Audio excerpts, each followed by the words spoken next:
Oduu teenyaa jalqabaatiin ummanni Oromoo hatattamaan artist Kadir Martuu akka yaalchisu artistoonni Oromoo gaafatan. Yeroo ammaa dhukkubsatee haala ulfaataa keessatti kan argamu Kadir Martuu gargaaramuu akka qabus itti Tafarii dabalatee hedduun artistoota dhaamaniiru. Ergaa artistoota Oromoo bal'inaan isin biraan geenya. Oduu biraatiin mootummaan Eertiraa qaamonni siyaasaa Itoophiyaa gariin Eertiraa dhuunfachuu barbaadanii jechuun himate. Eertiraan Isaayyaasiin hoogganamtu ibsa paartiin Abiin tibbana baase hordofee deebi'ii laateera. Abinii fi Eertiraa bal'inaan isin biraan geenya.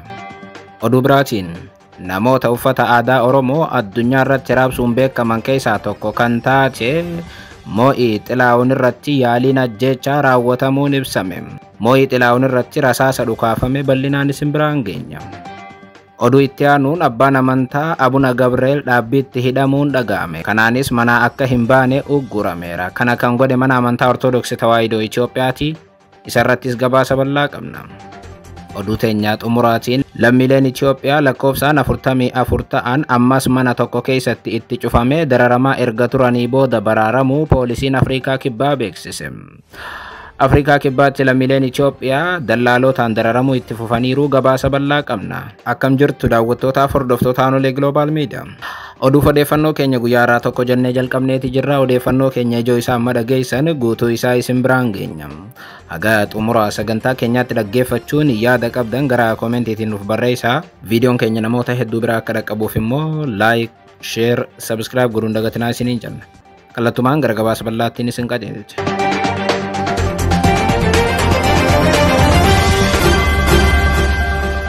Oduu teenyaa jalqabaatiin ummanni Oromoo hatattamaan artist Kadir Martuu akka yaalchisu artistoonni Oromoo gaafatan.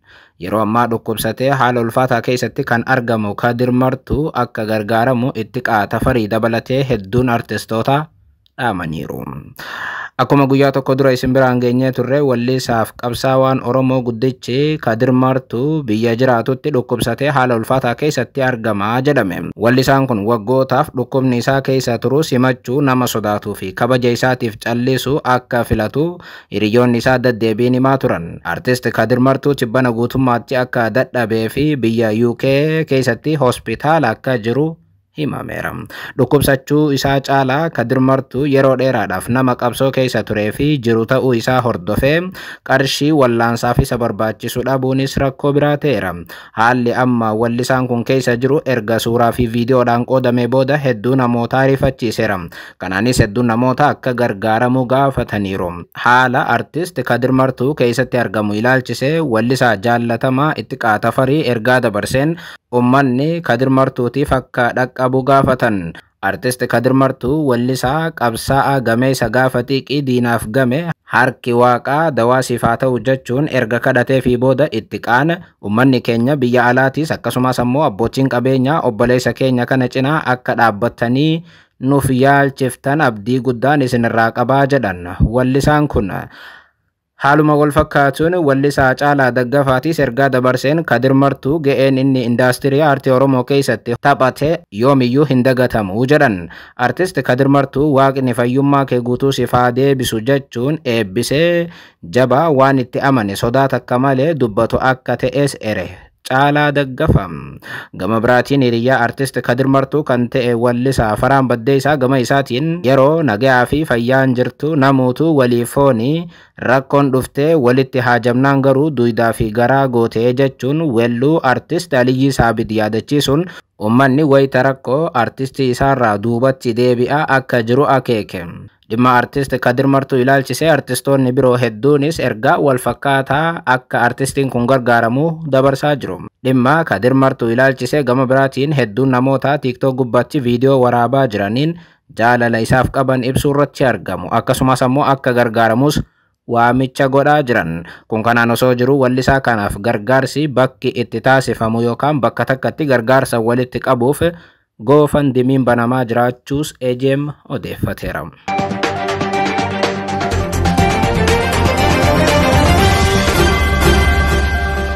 Oduu biraatiin mootummaan Eertiraa qaamonni siyaasaa Itoophiyaa gareen isaanii Eertiraa dhuunfachuu barbaadanii jechuun himate. Eertiraan Isaayyaasiin hoogganamtu ibsa paartiin Abiin tibbana baaseef deebii cimaa kennite. Tibbana paartiin uummata Amaaraatiif qabsaa'uu himuu fi Abiin jedhamu ibsa baaseen hundeeffamuu Eertiraa irraa ammallee akka gaaffii qabu ibse ammatti Eertiraa biyya jedhamtu akka hin beeknee fi Eertiraan biyya seeraan ala fedhii Itoophiyaanotaa malee fedhii Mallasii fi Isaayyaasiin hundeeffamte akka ta'e hubachiise. Waliigalli ibsa Abiin sun ammallee Amaarri Eertiraadhaaf beekamtii hin kennine kan jedhu ture. Nuti akka Abiinitti Mallasii fi Isaayyaasis hulaa galaanaa malee nu hambisaniiru naannoo Itoophiyaa takkas nurraa muraniiru jennee fudhannaa jedhe Abiin.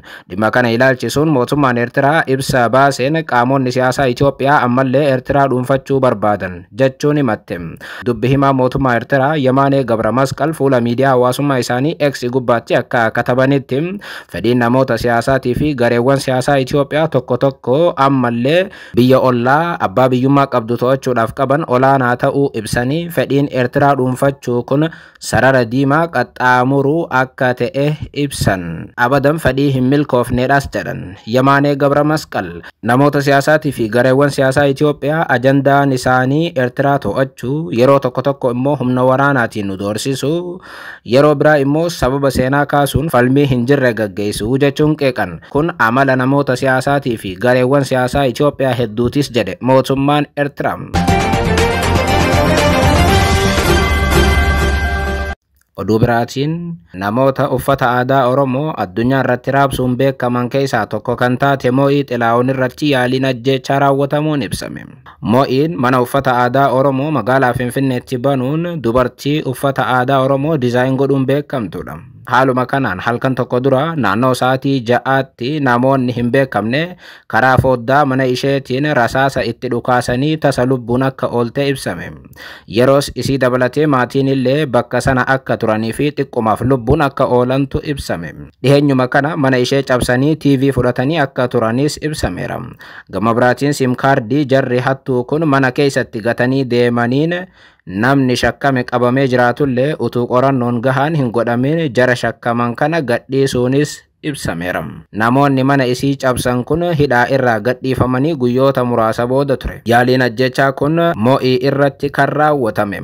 Yaalii ajjechaa kanaaf haga ammaatti qaamni to'atame akka hin jirres ibsameera. Namoonni hedduun yaalii ajjechaa Mo'ii Xilaa'oon irratti raawwatame balaaleffachuun Mo'ii Xilaa'oon dubartii cimtuu wayita Oromoo irratti duulli gaggeeffamu uffata aadaa Oromoo magaalaa Finfinnee keessatti akka gurguramu gooteedha jedhame. Mo'ii Xilaa'oon yaalii ajjechaa ishee irratti raawwatame hordofee bal'inaan haga ammaatti homaa hin ibsine. Ta'us ammoo fuula miidiyaa hawaasummaa isii Feesbuukii gubbatti karoora Waaqayyoo malee wanti ta'u hin jiru jechuun Waaqa galateeffattee callisuu filatteetti.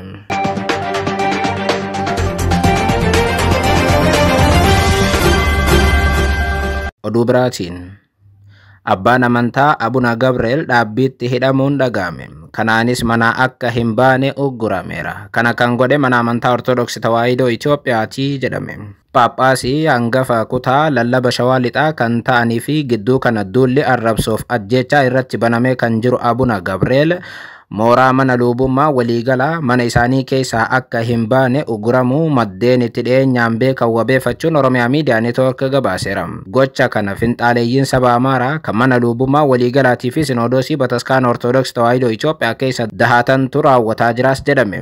Gareen finxaaleeyyii sabummaa keessumaa kan saba Amaaraa Bataskaanatti keessa dahate abboota sabummaan isaanii Oromoo ta'an irratti duula walirraa hin cinne gaggeessaa jirus jedhame. Kanaanis barsiisa isaan tibbana barsiisa sanii wal qabatee Abuna Gabriel irratti gareen finxaaleeyyii Amaaraa keessumaa kan amantaa da'oo godhatee arrabsoo garaagaraa irratti gaggeessaa jira.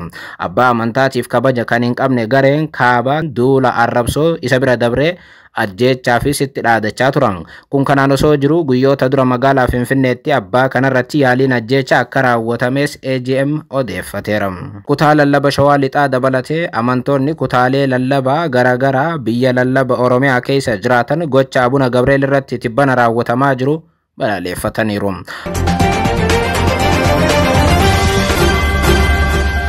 oduu teenyaa xumuraatiin lammiileen Itoophiyaa lakkoofsaan 44 ta'an ammas mana tokko keessatti itti cufamee dararamaa erga turanii booda baraaramuu poolisiin Afrikaa Kibbaa beeksise. Poolisiin Afrikaa Kibbaa magaalaa Johannesburg keessatti lammiileen Itoophiyaa 44 mana tokko keessatti itti cufamuun rakkoodhaaf erga saaxilamanii booda arguu himeera.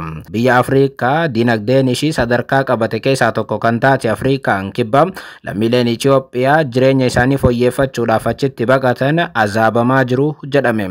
Ji'oota sadeen dabre walitti aansinee yeroo sadii akkuma isin biraan geenye turre lammiileen Itoophiyaa deddeebiin mana keessatti ukkaanfamanii dararamaa turan. Ammallee haaluma kana dura fakkaatuun lammiileen Itoophiyaa 44 mana tokko keessatti argamaniiru. Akka poolisiin Afrikaa Kibbaa ibsetti lammiileen Itoophiyaa 44 kun Johannesburg mana tokko keessatti yeroo dheeraadhaaf qabamanii dararamaa turan. Dargaggoonni kunneen seeraan ala dallaalootaan gara Afrikaa Kibbaatti galfamuu akka hin oolle poolisiin biyyattii himeera. Namoonni kun guyyaa tokko dura ture kan argaman. Poolisiin namoota mana keessaa wacan dhagahee jennaan ture shakkiidhaan mana ol seenee dargaggoota kana kan argate. Poolisiin biyyattii akka himetti lammiilee Itoophiyaa 44 keessaa tokko qofaatu afaan Ingiliffaa caccabsuun dubbataa jedhe. Dargaggeessi tokkichi afaan Ingiliffaa yaalu kun poolisii faana haasa'uuf yaaleera. Kaan hundi isaanii afaan illee hin danda'anii haarawaa jedheera. Namni afaan Ingiliffaa dubbatu kun akka lammiilee Itoophiyaa ta'an poolisiif mirkaneessuunis eerame.